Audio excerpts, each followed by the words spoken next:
Well, we're about 7 weeks away now from our federal election, and the election connection continues. I remember when we talked about it 4 months ago. We said that's so far away. So far. No, it's so close. Today we're talking about politics making for strange bedfellows. Ooh, or okay. not so strange, right? So how do your politics affect your relationship? And before we get into the tape here, we were talking about, would you date someone who was of a from the opposite end of the political spectrum? Yes, and would you?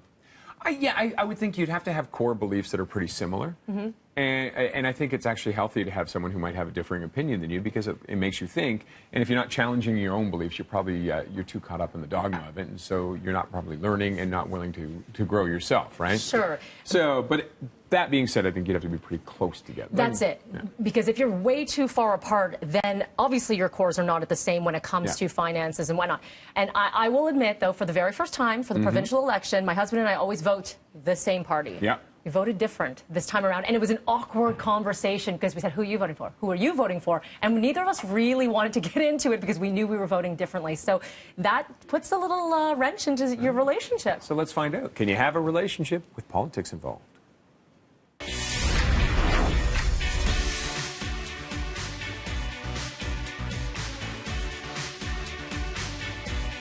My ex and I shared different political views, and we're okay with that. We respected each other's political views, and we never had a fight about it, actually. I argue a lot already as it is, so I'm not trying to argue more about politics and about world problems. Especially in a relationship, right? Right, yeah. I think it's more one of those things where if you love a person and you'll get past those political views, even though there's going to be some hardships in the relationship. For sure, yeah, I wouldn't mind that. Politics and relationships should clash with each other. Like if she wants to vote for the NDP, the Liberals, and I'm voting for the Conservatives, for instance, I wouldn't mind that. I'm dating someone right now who has completely different views than me on a lot of things, but we agree on the things that actually matter. I think it would be pretty tough, honestly. Like, especially if there's, like, remarks that, like, feel hurtful or, like, hurt other people, then that's where I draw the line, I guess. I am currently. And how is that?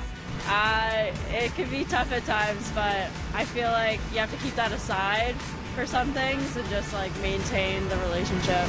It's frustrating sometimes, but getting her to see the right way.